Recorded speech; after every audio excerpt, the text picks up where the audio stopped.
Thank you, Lord. Isang maulang umaga sa bawat isa sa atin. Ano po?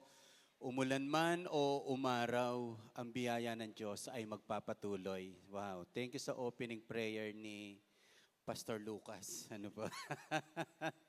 Abangan niyo si Owie. Ano po?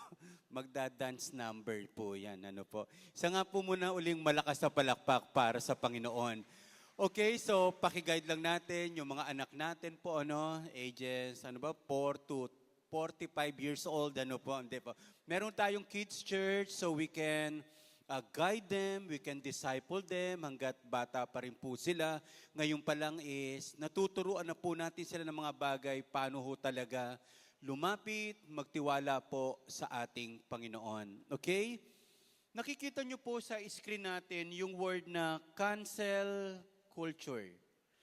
Cancel culture.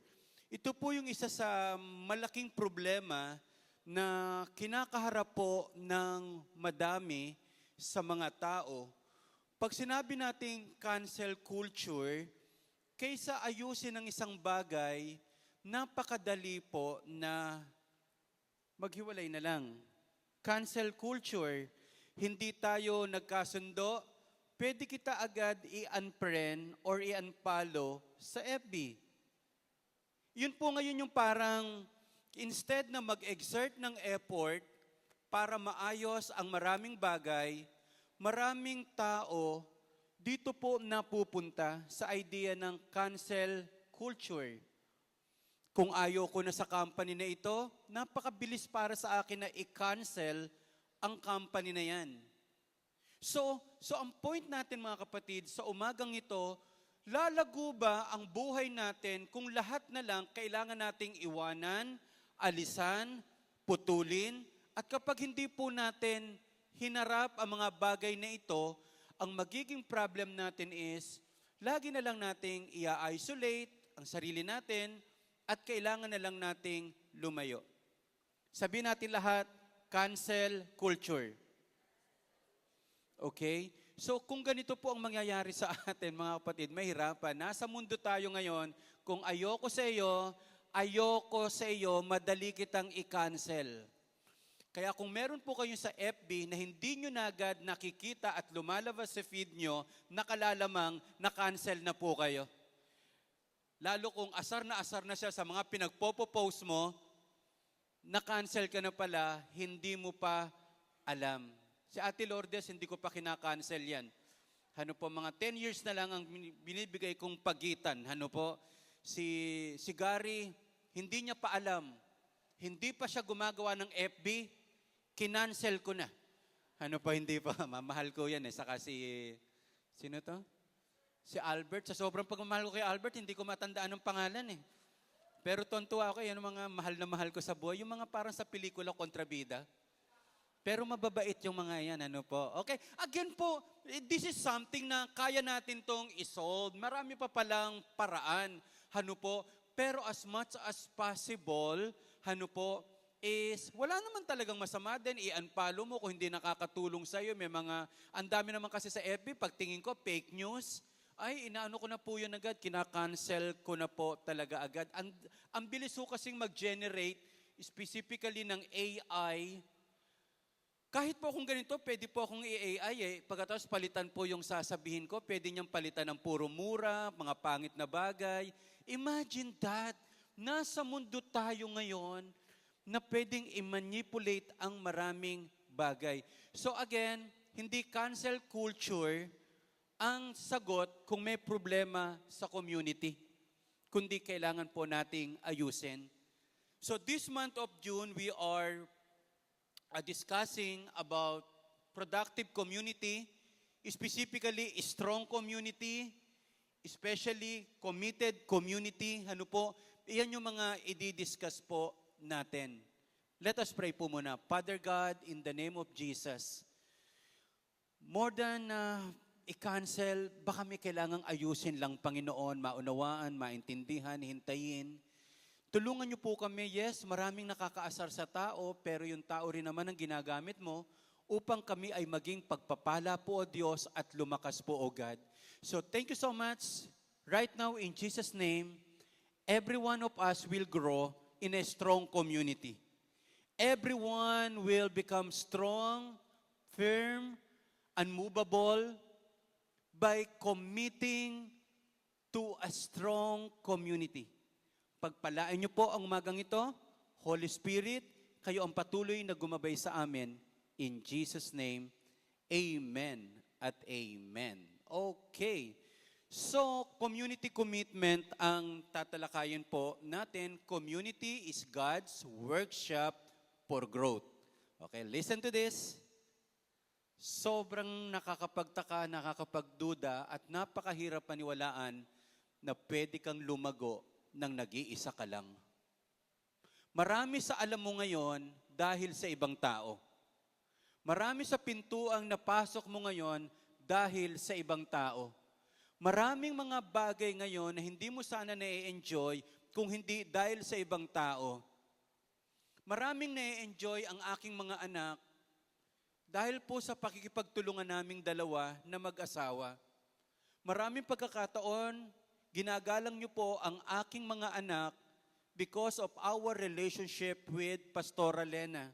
Hindi pa sila yon. Pero dahil pinagbuti mo yung relationship mo, pati mga anak mo, nirerespeto, ginagalang, at marami talagang bumubukas na maraming bagay. Sabi niya ho natin, commitment. So mahirap yan, pero kailangan po natin. Lagi ko pong sinasabi sa mga bagong kasal at bagong mag-asawa, yung marriage vow ninyo, yan yung lagi nyong aalalahanin kapag may problema na kayo. Yung pag nag-aaway na kayo, i-rehearse mo. Ngayon mo i-rehearse yan. Kasi minsan ang marriage vow, parang ano po siya eh. Parang question sa Miss Universe, pagandahan kung magugustuhan ng audience, wala kaming pakialam. Ito ay sinasabi mo sa asawa mo sa harap ng Diyos. Walang ibang pwedeng makatupad ng marriage vow mo o commitment kung hindi ikaw. Ano po? So mga kapatid, commitment, mahirap yan, ayaw mo yan, pero kailangan nating gustuhin kasi kailangan natin yan. Amen ho ba tayo doon? Okay? So, pag-uusapan natin ito, tingnan mo natin, pag-isipan lang natin itong mabuti. The greatest transformation doesn't happen in comfort zones, but in committed spaces. Hindi po tayo tumatalino, hindi po tayo lumalakas, hindi po tayo tumatatag sa mga madadaling lugar. Sa mga masaya lang na lugar, pero walang challenge. Doon ka lalago sa mga taong may mga mahirap na gustong gawin na kahit dumaan sa maraming challenges, diretso pa rin. Kasi again, there is no growth without commitment, and there is no commitment without challenges. So kaya, wag mong laging sanayin. Tinan nyo po, ito yung nalulungkot po ako, merong pagkakataon, pagpipili ka ng school, saan kaya ang madaling school? Saan kaya ako pupuntang school? Yung walang teacher na nagtuturo.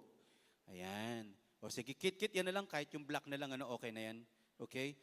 Pag naubos ko yung kape ko na to, tapos na tayo. Kaya ipaalala nyo po na inumin po natin yan. O sige, okay lang. Ito ang kagandahan po eh. At least masarap ang kalagayan nyo, nakaupo kayo. At least ako, nagkakape naman ako. So, balikan ko lang again. Dahil gusto natin madali, gusto natin madaling school, gusto natin madaling trabaho, gusto natin madaling environment lang. Kaya, no wonder, itong season natin, especially millennial, Gen Z, nagmamadaling umunlad na hindi naghihirap, nagmamadaling umasenso, na wala mga challenges, kapag napagalitan, aalis agad ng trabaho, kapag hindi mo nakakasundo, aayawan na kita agad. Again, hindi tayo lalago kung walang mga committed na kasama po tayo sa buhay na kahit mahirap yung dinadaanan po. Kasi pag gumayo ka, lagi ka magsisimula sa zero eh. Andoon ka na eh. Magsisimula ka agad sa zero. Ang laki na sana ng narating natin sa buhay kung hindi ka umayaw. Walang halaman na lagi mong binubunot ang magbubunga kinalaunan. Para ang halamang yon at punong yon ay magbunga, itanim mo. Bumagyo, umulan o umaraw, hayaan mo doon, alagaan mo lang. At makikita mo isang araw, namumunga po yan. Mamaya, i-discuss ko pa yan, yung the power of choosing to stay regardless of problems. Point number 1, gusto ko pong isulat nyo nito, that community is God's blueprint for growth. Community is God's blueprint, meaning hindi ikaw ang namili, hindi ikaw ang nagplano sa iyong paglago kung paano. Matagal nang i-bless ni God na ang tao po ay lumago hindi sa konteksto ng nag-iisa siya. Kaya kahit yung sinabi ni God, it is not good for man to be alone. Kasama po dyan yung pagiging malakas at pagiging productive sa buhay. Community is God's blueprint. There is no other way na tayo ay lumago maliban na piliin natin na magkaroon ng grupo, magkaroon ng mga kasama, i-welcome yung pwedeng itulong ng mga tao sa buhay po natin. Again, kaya ka may alam, may nagturo sa iyo. Kahapon nasa Magna Prime po ako, diniscuss ko po about influence. So umiikot po ako, sabi ko sa kanila, sino yung isang tao na wala naman siyang masyadong malaking katungkulan, pero bakit ang laki ng impact niya sa buhay mo? Sino yung tao, wala siyang matinding title, wala siyang mataas na posisyon, and yet ang laki-laki ng impact niya sa buhay mo? May interview po ako, nasa marketing, ang layo ng course niya about sa marketing, pero may nagturo lang sa kanya, may nag-guide po sa kanya, hanggang sa nakita niya, doon siya nag-excel. Maraming pagkakataon, yung ibang tao ang gagamitin ng Panginoon para i-direct and redirect po tayo sa gusto nating maabot sa buhay. Marami ko pong kausap ngayon, lutang. Yung matagal na pero hindi pa rin alam kung ano ang gustong gawin sa buhay. Ang mabigat, hindi niya na alam, hindi pa nagtatanong, hanggang sa tumatanda na siya, mag-aasawa na siya, nagkapamilya na siya, hindi pa rin niya alam ang gagawin. Ako po, ito po ang conviction ko. Kaya ka lang naman gumaling, napasama ka sa magaling. Nakalalaman kaya ka naging pamilyadong tao, nakakita ka ng taong nagpapamilya ng maayos, kaya ka mapaglingkod, napasama ka sa mapaglingkod. Mga kapatid, community is God's blueprint. Reject the group and you will not grow. Huwag mong seryosohin ang grupo, wala ring mangyayari po sa atin. Sino ho rito gustong pumasok sa company, ikaw lang ang tao? Ikaw yung security guard, ikaw yung HR, ano po? Ikaw yung recruiting agency, ano po? Ikaw lahat. Wow, ang sarap! Lord, mundo ba to? Ang hirap po talaga. Acts 2:42 is the best description of community. Acts 2:42. Hanggang sa dulo po yan. Ano po? They devoted themselves. They commit themselves. So, ibig sabihin po, pinili nila na sumama sa mga tao na gustong makilala ang Diyos at lumabas ang galing at husay nila. Wow, grabe. Ano kapag ina-imagine natin? Maaring magaling ka naman ngayon, pero sayang, mas gagaling ka pa tuhusay kung ibinukas mo ang puso mo sa maraming tao na ang daming galing at husay na pwedeng ituro sa iyo. O sabihin mo muna sa katabi niyo po, kailangan kita. Ngayon at kailanman. Kailangan mong malaman na ikaw lamang ang tunay kong community. Okay? Kala nyo may kakasal, ha? Oh, pag sinabing devoted, ano po, eto yung, alam nyo yung church, nagsimula ho ang church, wala namang stage eh. Wala namang stage sa Acts chapter 2. Ang meron sila community. Bahay-bahay. Alam nyo ho, wala ritong makapagte-testify, I believe, kahit isa. Lumago siya sa pag-attend lang niya ng Sunday. Wala. Lahat ng lumago, lahat ng may malayong naabot, may grupong sinasamahan. Regardless kung dito sa church o sa iba pang bagay, pero may community siyang sinasamahan. Ganyan po ang itsura lang po ng New Testament believers and church. Hindi po sila naka-aircon, hindi po sila may mga LED wall. Yes, maganda po yan, may mga spotlight, pero hindi po yan yung magpapalago. Kasama lang po yan sa pagpapaganda, pero wala pong kinalaman po yan sa paglago natin spiritually.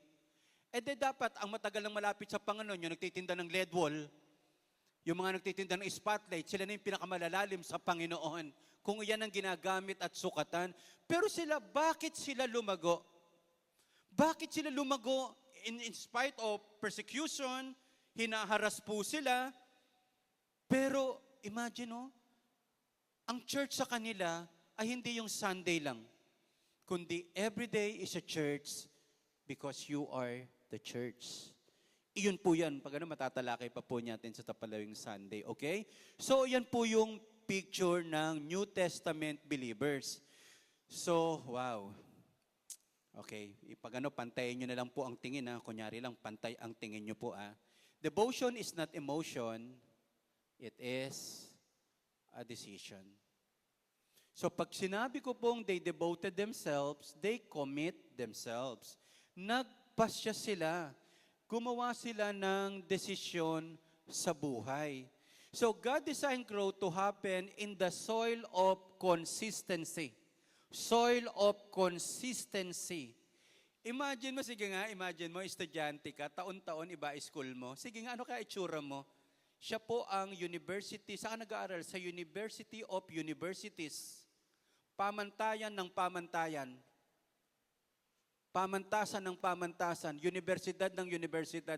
Ang sakit sa ulong tingnan, ano po? Ang gulo! Ang likod! Wala pong lalago na hindi consistent. And that is discipline.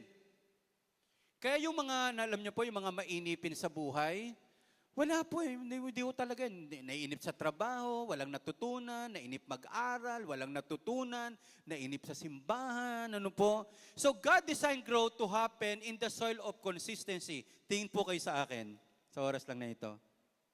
Alam nyo, pag di ka uma-attend sa lugar na dapat mong attenan, naawa ang Diyos sa iyo kasi ang daming nawawala sa iyo. Hindi naman nawawala ng Diyos pag di ka umattend eh. Ikaw yung nawawalan. Pagkatapos magrereklamo ka, kinabukasan, stress ka, may dapat ka sanang puntahan na lumakas ka. Pagkatapos sisisihin mo simbahan, kaya ka nai-stress. Alam niyo ho, marami sa problema natin, hindi ibang tao ang dahilan. Ikaw. May mga lugar ka na pwedeng puntahan para lumakas ka.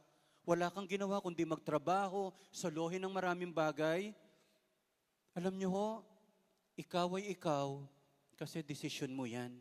Kung ako nang hina at nagpakalunod sa kalungkutan, desisyon ko po yun.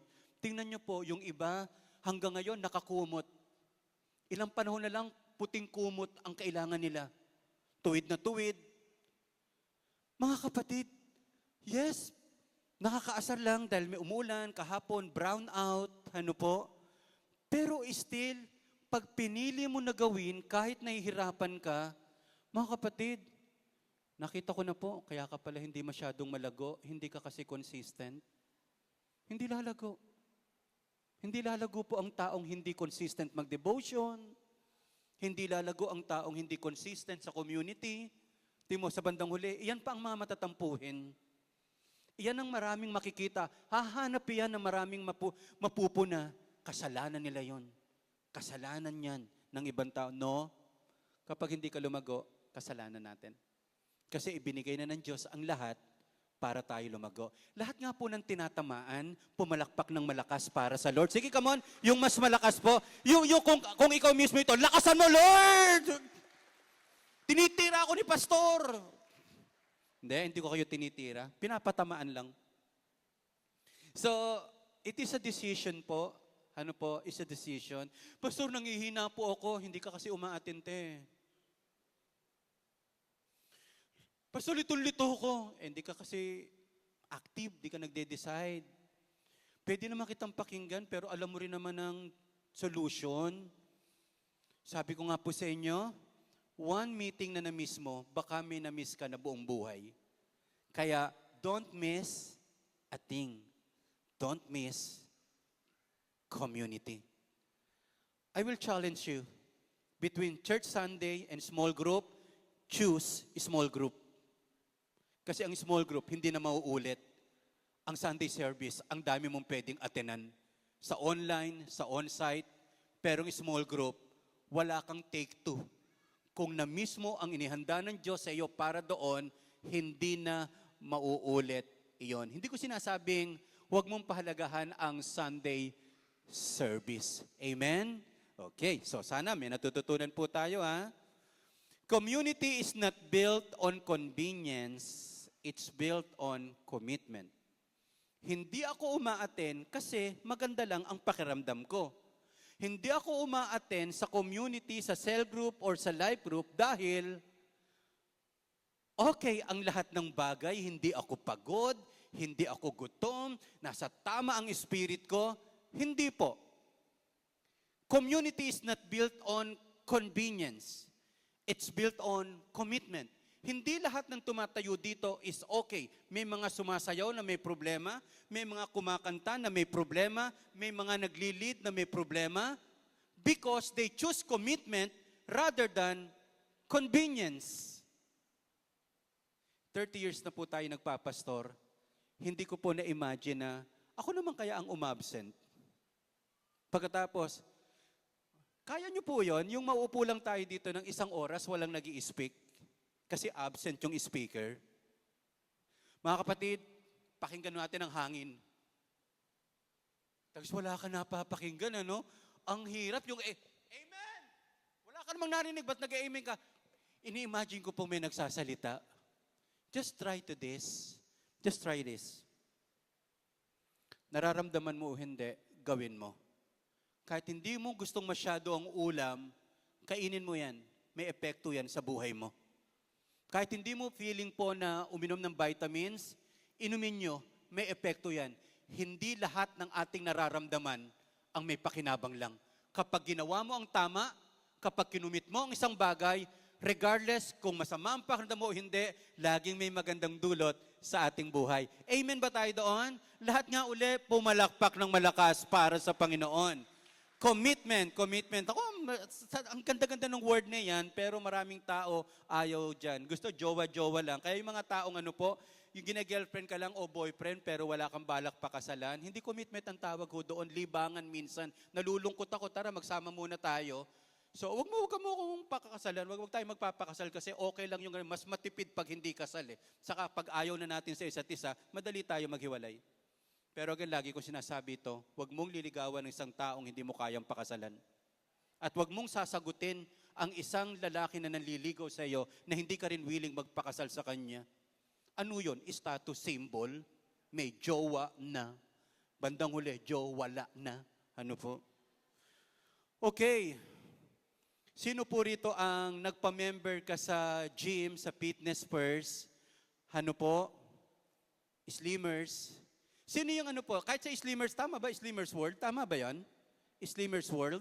Sino yung nagpa-membro ka? Nagpa-member ka pa lang, pumayat ka na. Sino rito yung kababayad mo lang sa Anytime Fitness, nagka-muscle ka na agad? Kababayad ko lang! Wow! Kasi, ano tawag dito? Key card? Meron din po ako niyan, ano po? Kahit meron ka niyan, pumasok ka sa Anytime Fitness, nasa loob ka, di ka naman nag-participate eh. Hindi ka naman nagbuhat eh. Hindi ka lalago. Walang mangyayari po sa atin. nagastusan ka lang. Sino po rito bumili ka ng bagong sapatos, gumanda ang blood pressure mo? Yung feeling mo tumatakbo ka na, yung sapatos mo mag-isang nagja-jogging. Ano po? So mga kapatid, hindi ibig sabihin, pumasok ka sa church, pumasok ka sa small group, hindi ka naman nag-participate, hindi ka naman nag-commit, tamang trip lang kapag magustuhan natin. Mga kapatid, hindi po tayo lalago. Again, growth is not in comfort zone or convenient place. Ang commitment po talaga, lumalago ka doon sa mga bagay na kung saan ipinapaloob natin ang buhay natin. Muli, community is God's blueprint. Huwag kang gagawa ng sarili mong mundo. Mahirap kasi may topakin, yung parang lahat kayo may kasalanan, siya lang ang hindi. Sana may nagsabi sa iyo na, kuya, alisin mo lang pagiging topakin mo, ikaw yung pinakamatalinong tao. Kaya nga doon sa community, doon nagaganap. Hindi yung pag inaway mo ko, ayoko na sa iyo, lumayas ka na. Wala, magsisimula na naman kayo sa zero. Dapat dami na sana. Kasi mamaya matatalakay na ito, kasama po talaga yung problem, pero ka nga alis. Walang alisan, walang committed na laging may alisan ang itsura po natin. Don't wait to be served. Bring value. Your kindness, your prayers, your time.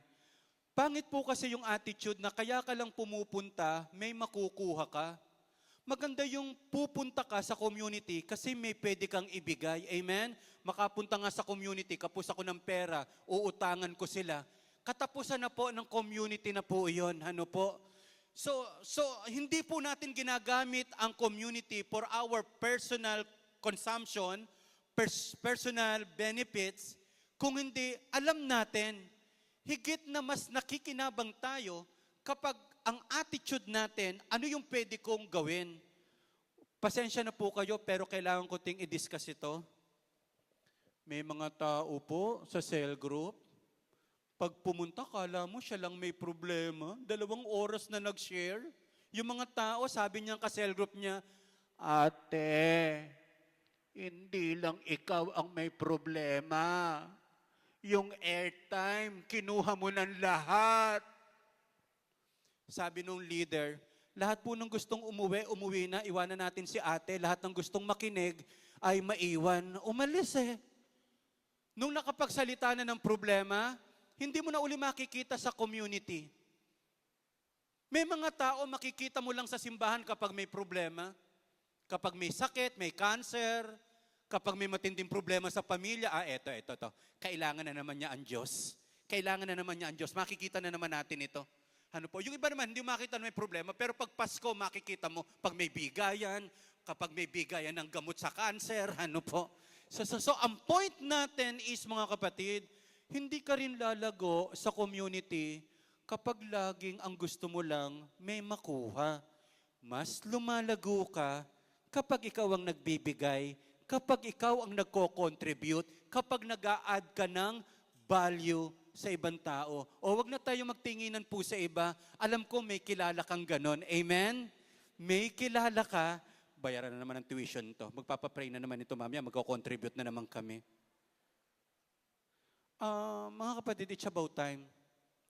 Diyan tayo nagmamature, diyan tayo po lumalago kapag ganito po ang atake po natin sa community. Okay? Malakas nga ang palakpak, ibigay natin sa Panginoon. Okay? Thank you, Jesus. Thank you, Lord. Thank you, God. So, number 2 is this.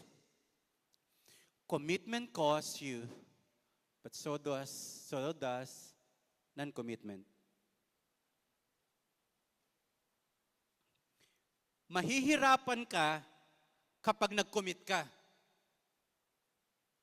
Mahihirapan ka rin kapag hindi ka nag-commit. You have to choose. Mahihirapan ka kapag nag-aaral ka. Pero mahihirapan ka rin kapag hindi ka nag-aaral. You have to choose. Mahihirapan ka kapag nagtrabaho ka, pero lalo kang mahihirapan kapag hindi ka nagkatrabaho. You have to choose. Mahihirapan ka kapag hinarap mo yung problema. Mahihirapan ka rin kapag hindi mo hinarap yung problema. Mas gusto ko nang mahirapan na may mangyayaring magandang bagay sa buhay ko kaysa pareho lang din pala akong mahihirapan eh. Pahirapan, pareho lang. Pero we have to choose. We have to choose. Okay na mahirapan ako na may magandang pwedeng mangyari sa buhay ko at sa buhay ng ibang tao kaysa yung wala kang pakialam, kaysa yung wala kang gustong gawin sa buhay. O hindi ba? Mahirap magpakasal. Mahirap din naman pag hindi nagpakasal 50 taon na kayo, date pa rin kayo ng date. Kaya natutuwa nga po ako kay Jade saka kay Dindin. Totoo po ito according sa pag-aaral ng isang tao. Maniniwala po ba kayo kung ang nag-aaral lang isang tao? Mahirap din po yung sobrang tagal, darating ang pagkakataon, magkakasawaan po kayo. Kaya bago pa sana dumating ngayon, i-level up mo na, you have to commit. Halimbawa, 50 years na kayong magjowa o mag-girlfriend, boyfriend, ayaw pa magpakasal, senior citizen na kayo So, golden wedding na po yun. So, yun na sinasabi po natin, pareho lang mahirap. No one who puts his hand to the plow and looks back. So, ang sinasabi ni Jesus Christ dito sa kanyang mga disciple, yes, mahirap sumunod. Mahirap magpa-disciple. Pero mas mahirap yung wala nagde-disciple sa iyo. Ang hirap kaya na ikaw lang yung tama, may tama ka. Kasi wala nagko-correct sa iyo. Karaniwan pa naman ng magaling, siya lang ang nakakaalam. Yung parang sabi ko nga, pag inisip mo lagi, ikaw lang ang tama, lahat sila mali, there's something wrong with us. Nakakatakot nga yung maramdaman lang natin na ako lang yung tama, sila hindi. Nakakalungkot po yun. Kailangan natin ng check and balance in a sense sa community na ginagalawan po natin. Kaya again, mahirap mag-commit, pero mas mahirap ang hindi mag-commit. Mas mahirap umaten, pero mas mahirap ang hindi umaten. Mas mahirap yung wala kang nalalaman, pero mas mahirap din po yung talagang wala tayong kaalam-alam sa buhay. Sabihin natin lahat, I love commitment. Ayan. So, kahit 20-30 tao lang yan, pero committed, hindi pwedeng walang may mangyari sa buhay Huwag naman yung lagi tayong namimili lang nang i-commit natin, ay, ito, kaya ko to. Ay, ayoko niyan. So, it's about time. You should embrace commitment, and commitment will embrace you to your growth and personal breakthrough. Amen? Okay, basahin lang natin to. Spiritual maturity has less to do with knowledge and more to do with consistency.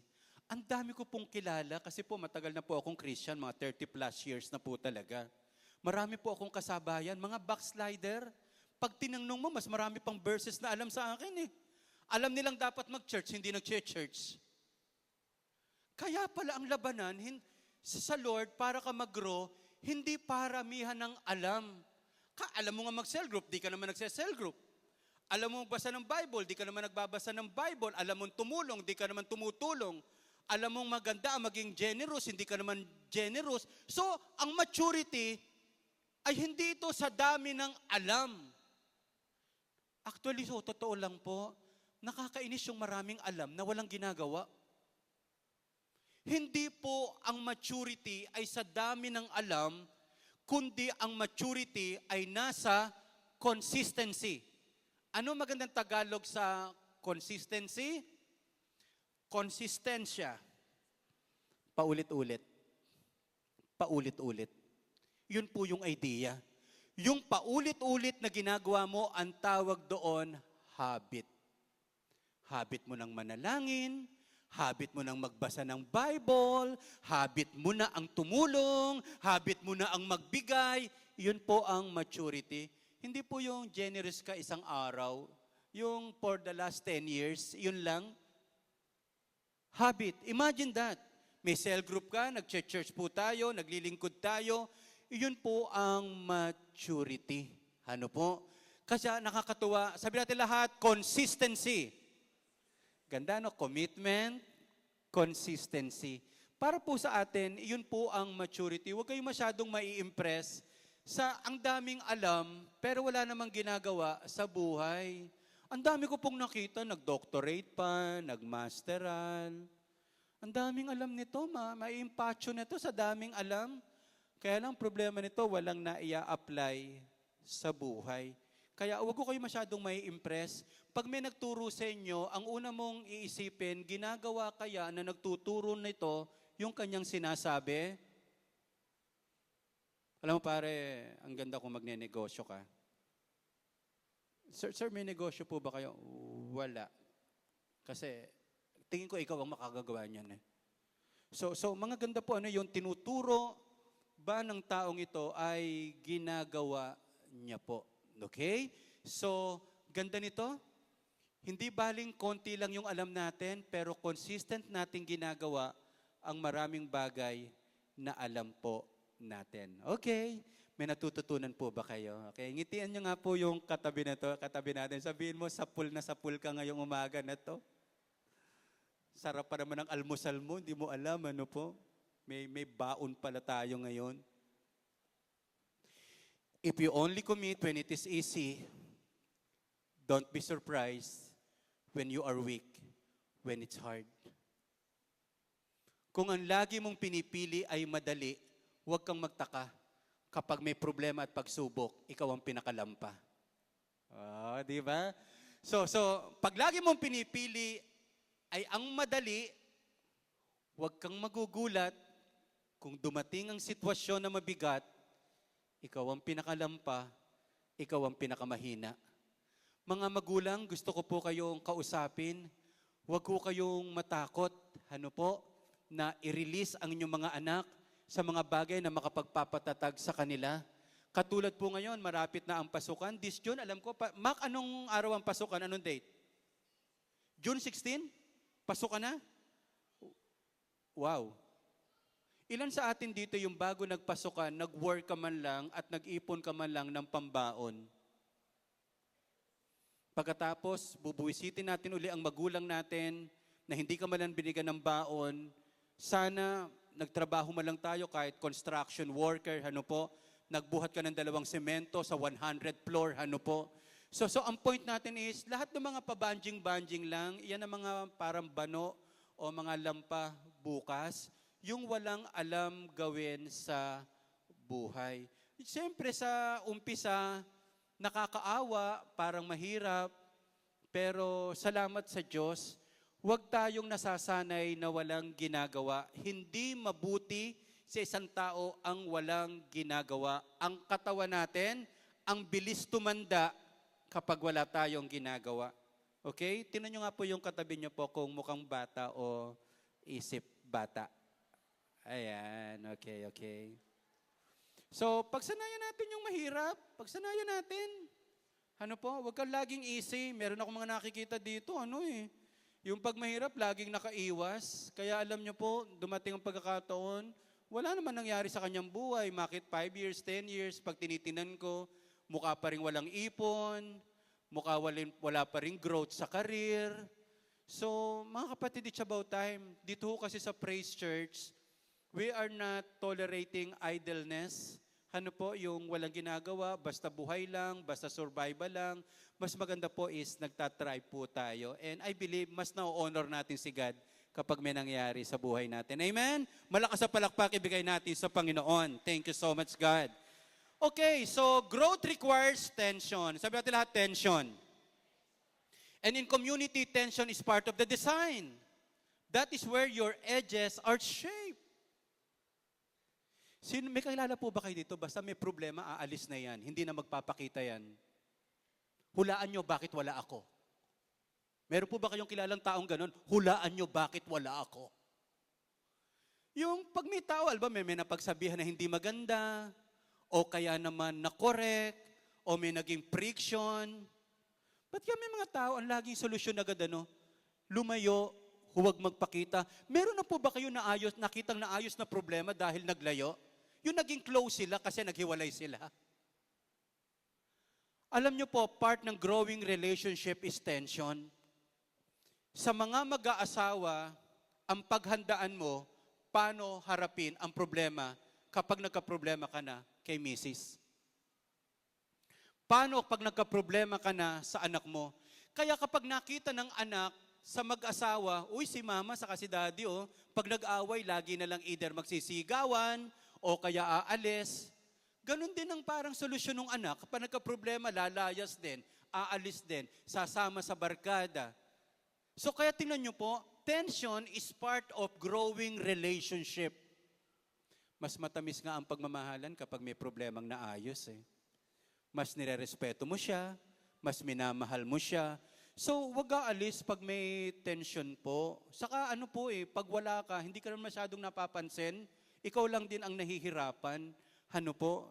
Kasi lalo na kung lumalago tayo, minsan mahirap nang ma-identify sino yung wala. Pero kung 4 at kaputol kayo sa cell group, alam natin kung sino ang wala. So, tension is part of the design. Hindi ka gumagaling. Again, hindi ka tumatatag kapag may lalagi kang iniiwasan. Hindi ka dumudunong kapag lagi kang lumalayo. It's about time. It's about time, ano po, na kapag may mga problema, masanay tayo na maging honest. Kung merong isang taong naka-offend sa'yo, lapitan mo, ate, na-offend mo ko. Talaga, pasensya na. Hindi ko sabihan kita ng pangit. Nagsasabi lang talaga ako ng totoo. Ate, ang pangit ng mukha mo, noon, ngayon, at magpakailan pa man. Kapag yun ang sinabi mo, hindi lang ako ma-offend sa'yo, sasapakin na kita. Ano po? So ang point lang natin is, minsan na-offend ka, intentionally man to or hindi, pero I doubt naman may taong intentionally sasaktan ka. Nakakasakit talaga tayo. Pero pwede naman tayong magbago Katulad na lang pag may election. Hindi ko alam na-open pala. Ano po? Hep, hep! Hindi ko alam kung merong botong-boto dito sa dito, tayo, kay... nalungkot ba kayo nung natalo yun? Dito, tayo, kay... Sa Caloocan, kabisado na namin ni Lucas lahat ng jingle ng sa politiko. Ano po? Ano kinakanta natin, Lucas? Sa congressman, sino yun? Mitch Kahayon. Mitch Kahayon. Tinalo ni Egay Erice. Di ba, kabisado na namin yun Pero again, na-open. Mga kapatid, ganito na lang sabi natin, kuya, medyo na-open ako sa sinabi mo. Naku, thank you kasi kung hindi mo sinabi yan, hindi ko po mako-correct. Immature lagi ang isang taong umiiwas sa problema.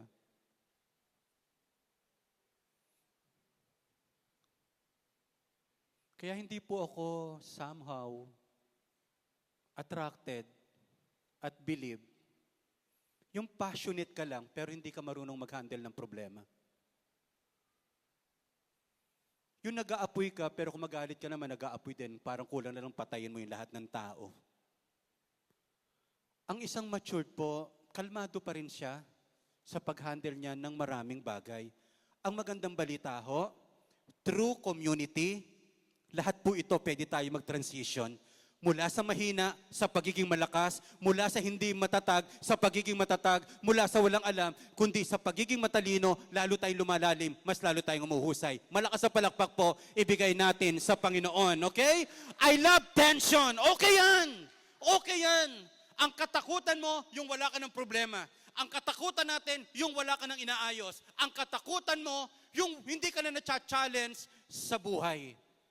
Because yung time na yon, hindi mo na kailangan ng Diyos, hindi mo na kailangan ng tao. At kapag hindi mo na kailangan ng tao, at kapag hindi mo na kailangan ng Diyos, there's something wrong in my life na dapat i-correct. May pakikita ko sa inyo yung dalawang word. Parehong-pareho lang halos yung word nito. Parang parehong-pareho lang, pero may magkaiba talaga siyang meaning. Pag nagkakaproblema tayo, kala natin, God is punishing us or pinahihirapan tayo. Pero ang totoo, God is polishing you. Nililinis, inaayos. Hindi totoong pinaparusahan tayo kapag tayo po ay may problema. Hindi totoong pinahihirapan tayo kapag dumaraan tayo sa problema. Minsan yung sitwasyon, minsan yung tao, ang ginagamit ni God to polish our bad character, to polish our bad attitude, to to polish our hindi magandang personality sa buhay, perspective. So God is not punishing us, but God is polishing us para mas lalo tayong humusay. Sa totoo lang po, let us be honest, kung walang grupo, maaring ikaw na yung pinakamayabang sa lahat, hindi mo pa alam. Kasi walang nagko-correct po sa atin. So, do not misinterpret. Kapag may problemang inaalaw si God, hindi ka pinahihirapan ng Diyos. Pinapalis ka niya. Okay? Sabihin nga natin yung word nito, ako ay Pilipino. Sabihin uli natin, ako ay Pilipino. Ang ganda ng word na Pilipino, ikaw ay pinili, at ikaw ay may ugaling Pino. Ako ay Pilipino. Hindi bastos, hindi magaspang ang paugali. Ako ay Pilipino, ako ay pinili, ako ay Pino. Sabihin natin lahat, ako ay Pilipino. Taas noo, kahit walang buhok. Okay. Minsan kasi may iba, malaki na yung noo po, ano? Yung, ang dami na nakakalap na shampoo, ano po? Hindi ko na babanggitin si Gary, ano po? Konting panahon na lang, hindi na magsha-shampoo yan, ano po? Sabi mo lang, Gary, pag na-offend ka na, ha? Marunong naman akong humingi ng tawad. Number 3, naku mga kapatid, number 1, community is God's blueprint.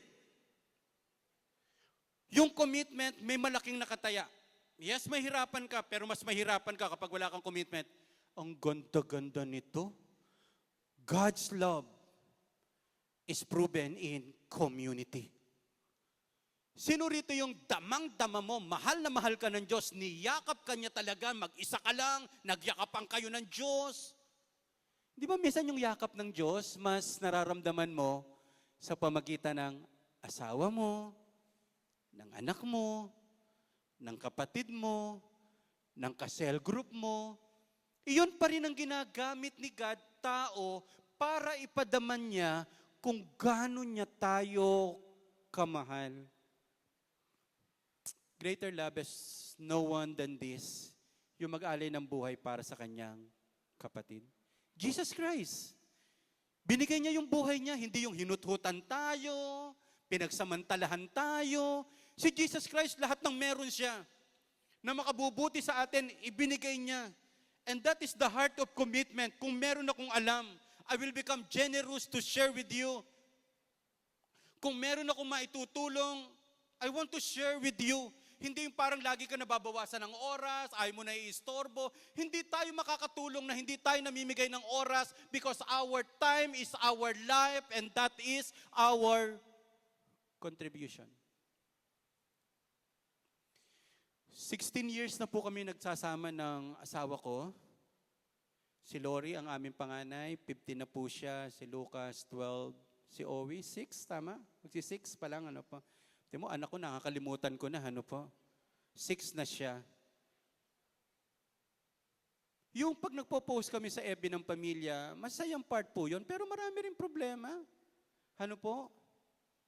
Nagkakaroon din ng tampuhan.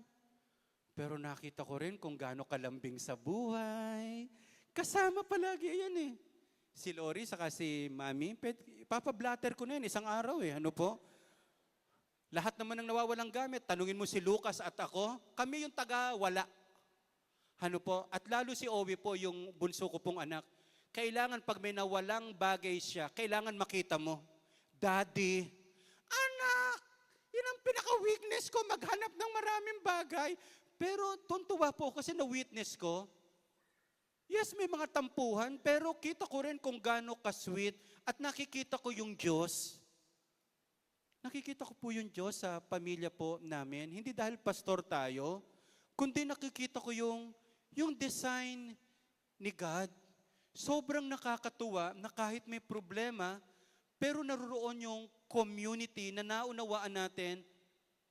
Oh, listen to this, sana don't miss the opportunity to experience the love of God through your family. At the end of the day, marami naman pwede magmahal sa iyo, pero ibang magmahal ang pamilya mo. Amen ho ba tayo doon? Minsan kaya lang natin hindi nararamdaman, may problema pa at may tension na kailangang ayusin. Pero part po yun. So Jade at Dindin huwag kayong magmadali, darating ang problema. Huwag nyo nang hanapin, darating yan. Hindi nyo paplanuhin, mamaya magkakapikunan na kayo. Hindi nyo sinabing, 3 months bago tayo magkapikunan 3 months Hindi, wala po, umuusbong po yan kahit saan. Love is not convenience. Hindi madaling magmahal. Hindi ganun kadali ang magpakita ng pag-ibig. It is sacrifice. Real love shows up. Iyon yung sasabi natin. Kapag nagmamahal, walang alisan. Even when it's tired, misunderstood, or uncelebrated. Mas lamang na ang commitment is, and love, is sacrificial. Magagastusan ka, mapapagod ka, pero worth naman eh. Kayo po ba natutuwa kapag may taong natutulungan po kayo? Kayo po ba ay natutuwa na kapag may ginawa po kayo sa kanila, sumasaya yung tao, nakinig ka sa kanya, binalyo mo yung sinasabi niya? Hindi po ba ang saya? Mahirap yung ganito unfair po ito at hindi po ito parehas. Yung gusto mo lang, ikaw laging binibigyan, ikaw yung laging pinapasaya. Hindi ka naman hari ng mga hari eh. Hindi ka naman Diyos ng mga Diyos. Ang pinaka talagang dapat natin pasayan, hindi dahil nalulungkot siya, ay ang Diyos. Amen po ba tayo doon? So kahit napapagod, attend ang cell group. Amen. Kahit po hindi mo pakiramdam, diretso lang po tayo, diretso lang po tayo. May natututunan po ba kayo? Kasi tatapusin na natin to, patapos na naman talaga tayo. Sige nga, Lori, konting background lang tayo.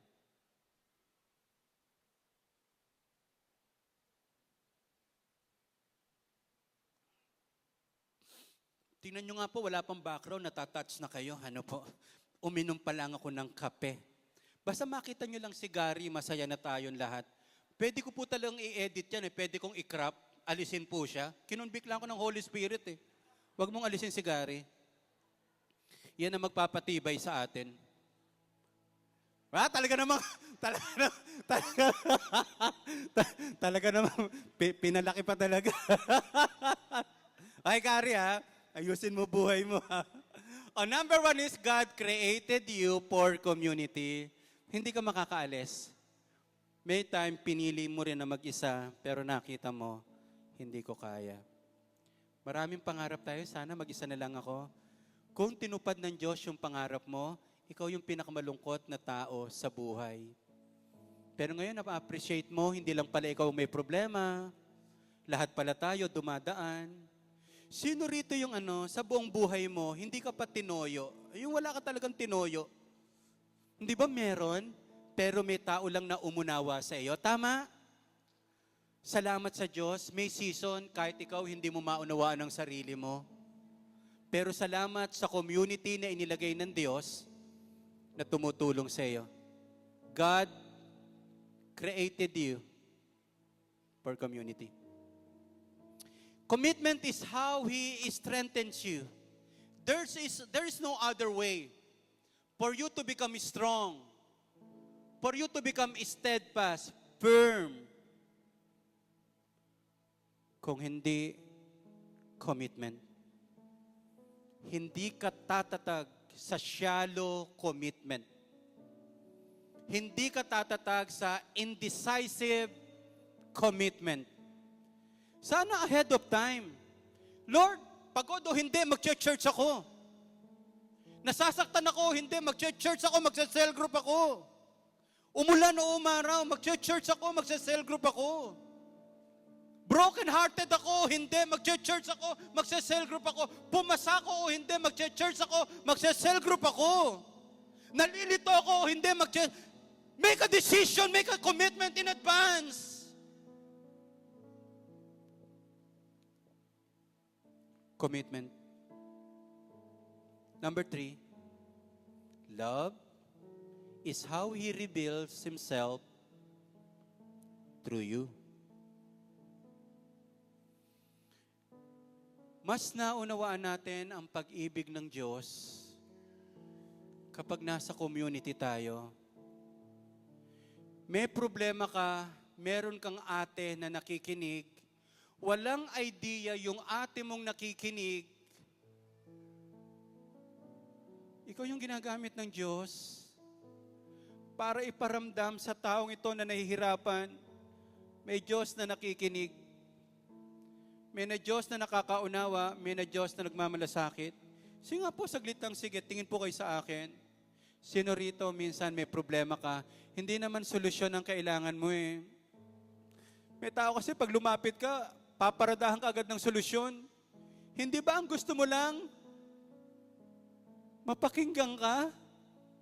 Na hindi ka huhusgahan? Hindi ba pwedeng sabing nagtatampo ko? Valid po yun. Maraming nakakatampo sa buhay, pero huwag mo naman akong husgahan na kapag nagtampo na ako ay isa ng matampuhin na wala ng karapatan man lang magdamdam sa buhay. Kung may community lang na nakikinig, siguro yung community na yon, yun ang pinakamalaki. Minsan, hindi microphone ang kailangan natin para tayo lumago. Pandinig. Mahirap makinig. Mahirap magsalita. Mas mahirap makinig. Ilan sa atin dito for the last 30 to 40 minutes, ang dami sa atin, lumupad na ang isipan natin. Ang dami. Ilan lang sa atin talaga yung nakakatch? Community, commitment, consistency. Wow. Pag-isipan natin to, itong huling. Faithfulness is your secret weapon. Whether in marriage, in church, in community. If you stay long enough, maaaring mabagal. But if you stay long enough, you will grow deep roots. You will form unshakable friendships. You will become the person God is forming you into.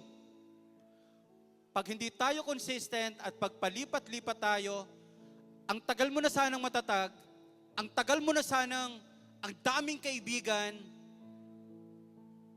ang tagal na sana na lumabas ang iyong potensyal at yung totoong ikaw.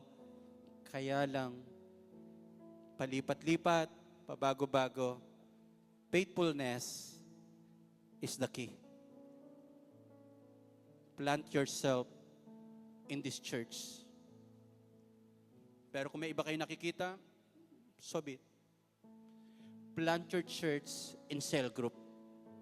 Meron dito umaati ng church, wala kang cell group. Meron dito naman, nagse-cell group pero hindi ka consistent sa pag-attend ng church. Pero ang maganda lang dito, at least dati kang umaattend, ngayon hindi ka na nakaka-attend pero gusto mong makabawi, gusto mong makabalik, umpisahan mo ngayon. For the next 5 to 10 years, imagine kung gagawin mo ito, ano ka na kaya ngayon? Ano ka na kaya ngayon? Sa group huddle question natin, why do you think God uses relationships, even the difficult ones, to grow us spiritually? Bakit kaya ginagamit ng Diyos ang mga relasyon, kahit yung mahirap at masakit, para tayo'y lumago sa spiritual? Mamaya sa group huddle, sharing time tayo. Ano po? Sabihin mo sa kagrupo mo, Kuya, ikaw po yung nagpatatag sa akin. Nung pinagsabihan niyo po ako, grabe, parang natauhan ako. First time ko yatang narinig na pagsabihan ako, pero in a gentle manner, sobrang ganda po sa puso. So pag-usapan nyo lang, bakit sa maraming bagay, tao pa rin ang ginagamit ng Diyos para ikaw ay tumatag, lumago. Alam nyo po, pag matagal na tayo nagsasama-sama, kabisado na natin ang ugali ng bawat isa. Kaya na kitang i-handle, kaya na kitang alalayan. Dati wala akong pakialam kung saan ka nang gagaling. Dati wala akong pakialam, wala akong alam sa iyo. Pero ngayon, mas kilala na kita. At mas mahal na kita ngayon kaysa dati. Amen ho ba tayo doon? Tayo nga po tayong lahat, tayo po tayong lahat. ito pong past few weeks, o past week po, marami po akong iniisip, mga outreaches, pati yung mga transition na gagawin natin in the future. Nag-aaso talaga ako ng vision. Kasi po, meron talagang vision na nung una, I want to build a big house. Pero ngayon parang ang liwa-liwanag na ni God. Kasi pinangahawakan ko yung Jeremiah 33:3, call unto me, pag mayroon kang hindi alam, call unto me, and I will answer you and tell you great and unsearchable thing you do not know. Kaya nilagay ko po sa, pag nag-ano po ako, pag nag-jot down, I will know. Malalaman ko rin. Nung una, ang vision natin is to build a big house. Ngayon, gusto nating magtayo to build a big house with many rooms. At ang mga rooms po ay mga outreaches at mga churches natin. Muli ini-impress sa akin ni God, lalaki tayo pag naging maliit tayo. Darami tayo pag naging kaunti tayo. Nakita niyo po sa anniversary, pag nagsama-sama ho tayo, ang pinakamalaki na ho siguro nating ceiling ng network, 100. Pero yung 100 na yung pag nilabas mo, pwedeng maging 200. Kaya rest assured mga kapatid, mga praise church, nagpe-pray tayo, nakikinig tayo, pero eto ngayon yung malaking naririnig kong word sa Panginoon, community. Patibayin yung community. It's not about the numbers, it's about the people that is willing to grow in the knowledge of our Lord Jesus Christ and want to have a great contribution and blessing to our city. Okay? So, this coming Tuesday, meron po akong tinatawag ngayon na Tuesday Community. Gusto pong gawin ito sa PC Santa Cruz. Hindi ko po ma-accommodate lahat, pero may kinausap na ako sa multimedia, may kinausap na ako sa mga ushers, pwede ito. Pwede ito kila Beric, yung sa mga praise movers, kasi hindi ko sila madalas makausap eh. Pero gusto kong mag-usap kami na meron kaming kape, konting lason lang para pag hindi na namin kaya, tapusin na natin ito. Ano po? Wala naman lason po. Ngayon, i-open ko ito sa mga cell group. Lahat ng natutunan ko po in my 30 years in service and my relationship and walk with God, gusto kong ibalik at ituro sa kanila. Kasi totoo naman po, may mga cell group na walang kalatoy-latoy. Yung parang hindi, katapusan ko na to. Kaya sabi ko nga sa inyo, pag merong isa na airtime, siya na lang nagkwento ng problema, katapusan ko na to. May problema, di mo lang ako napakinggan. Be sensitive naman po. We want to contribute. Kaya yung Tuesday community, mga 5 hanggang 6 lang, pwede kayo magpa-reserve. Sagot ko po ang program, sagot ko po ang activity. Hindi ko po kayo papupuntahin nang maboboard po kayo. A fellowship over the cup of coffee. Sana nga ito yung title nito, kaya lang meron nung gumawa nito, ka-fellowship. Community cafe, over the cup of coffee. Mag-uusap tayo hanggat hindi tayo nagpapalpitate, hindi tayo titigil. Sa Tuesday, ang iimbitahan ko po ay ang Mary Jane Coffee. O, diba? Tigi-tigis ang pitchel ang kape natin hanggang sa magkainuman tayo, Kuya Romy. O mali mo naman, sa mga next, ang gusto kong invitein yung 811 Coffee. O, diba? Lahat po yan. Iuhuli ko na po ang big brew namin. Ano po? Pero ang point ko lang ho is, masarap mag-usap pag may samang kape. Pag may kasamang pagmamahal. Kapag may kasamang... So, watch out for this. This is something beautiful. Pwede pala tayong lumago. Even yung worship team, hindi ko kayo makakausap. Pero make it at least mga 6. Unti-unti lang pong magpa-reserve. May kasama ng coaching. Wala po kayong babayaran po sa akin. Donation lang.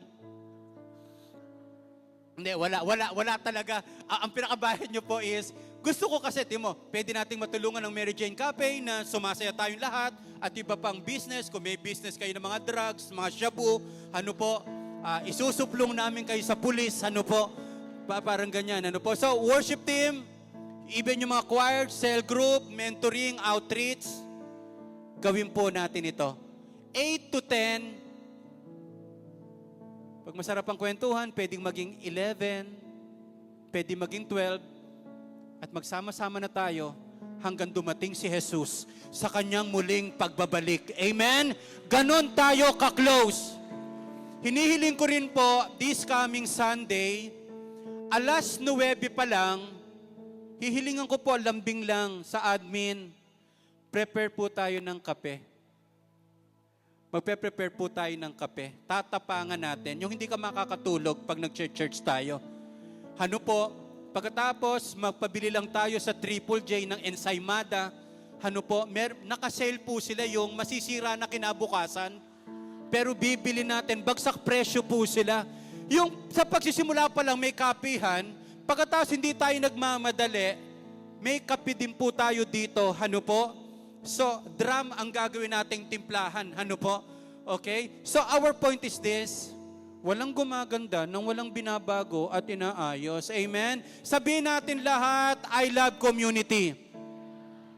So, kung meron kayong ilo-launch nyo uli, ibabalik nyo uli, magsisimula pa lang kayo, this is the time. We need a strong community. We need productive community. And when we gather together, the Lord is talaga na-honor natin siya. Natutuwa ang Panginoon. Amen. Hindi natutuwa ang Diyos kapag nagsosolo ka at kinakaya mo ang maraming bagay na ikaw lang, samantalang may community naman. Magkape tayo sa linggo. This coming Tuesday naman, I want to invite you for a closer talk na namimiss natin. Okay? Kaya eto na yung panahon para iputulin natin yung sumpa. Alam niyo yung sumpa? Kape tayo minsan ha. Lakad tayo minsan ha. Hindi na natuloy ha. O eto, meron na. Tuesday. 8 to 10. Gusto ko po kayong makausap. Gusto ko po kayong mapaglingkuran. Taas natin dalawang kamay natin sa Panginoon. Isang kamay para sa church. Isang kamay para sa cell group. That is your commitment. Kung wala ka namang sakit, attend ka naman. Do not deprive your spirit to grow and nourish by the Word of God.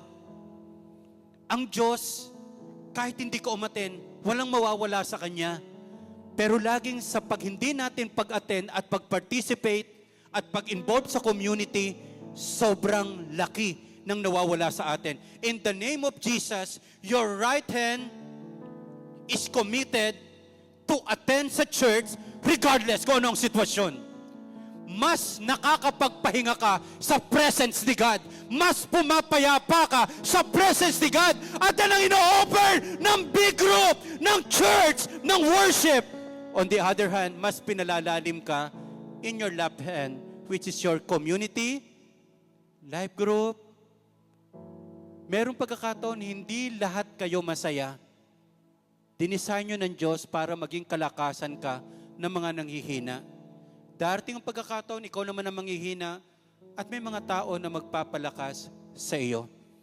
In the name of Jesus, nakikita po namin, Panginoon, even sa mga outreaches, may mga strong community, may productive community, may cell group na binabalik-balikan, may mga live group na kung saan ginagamit mo upang totoo kaming mag-grow. Sige nga po mga kapatid, pag-pray mo naman yung isang kasama mo na, Lord, I pray na lumago po, either yung nanay ko, yung tatay ko, yung kapatid ko. Sige po, speak growth in a community setting right now in Jesus' name. Come on, come on, come on, come on. Just speak blessing, just speak prayer. Timo, okay lang na ipag-pray tayo ng maramihan, pero iba yung dating pag personally may nagpe-pray sa atin. Hallelujah, hallelujah.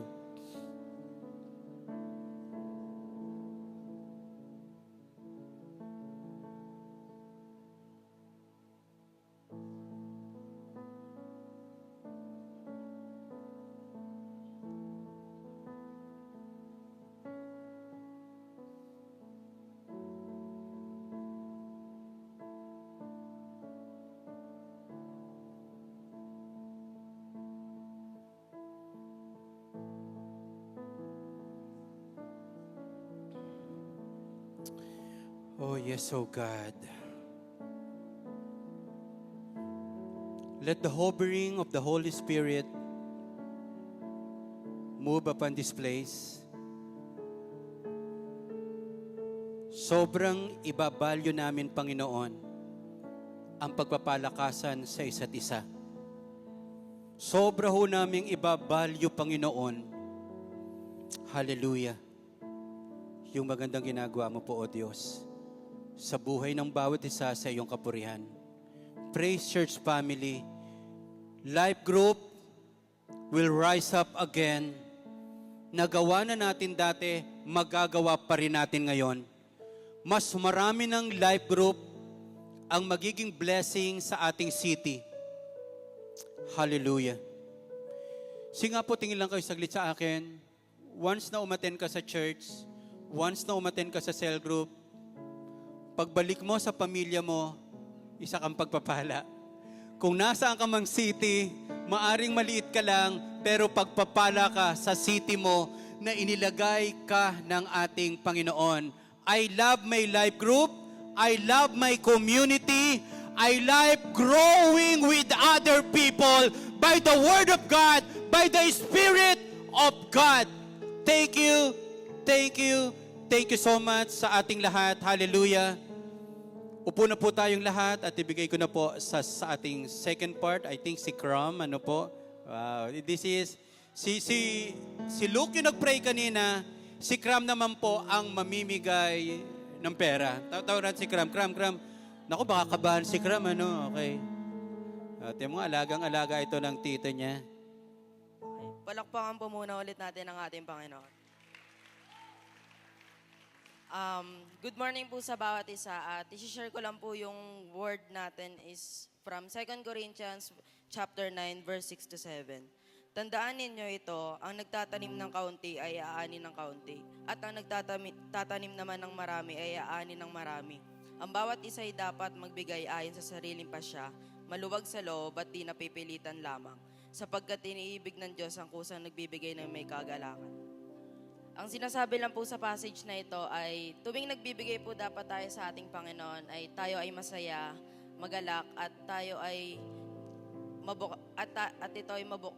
ito'y bukal sa ating loob. At sinasabi din po dito na hindi po ito nakabase sa amount na ibinibigay natin pero sa posture ng ating puso. And sa mga student po na katulad ko, okay lang din po na hindi ganon kalaki ang ating binibigay pero sa posture pa rin po ng ating puso. And ang ginagawa ko din po kasi is tuwing nakukuha ko po yung baon ko ay tinatabi ko din po agad yung pang-tithes ko tuwing Sunday. And katulad din po ng sinabi sa verse kanina is hindi talaga po mahalaga ang ating binibigay na amount pero ang posture ng ating puso. Let's pray po. Lord, maraming salamat sa araw na ito sa word through Tatay Loy. And Lord, maraming salamat din po sa blessings na ibinibigay niyo sa amin. I-bless niyo din po ang aming kaloob sa inyo, Panginoon. And i-bless niyo din po ang aming mga outreaches and pag-uusapan sa ADEL. In Jesus' name we pray. Amen.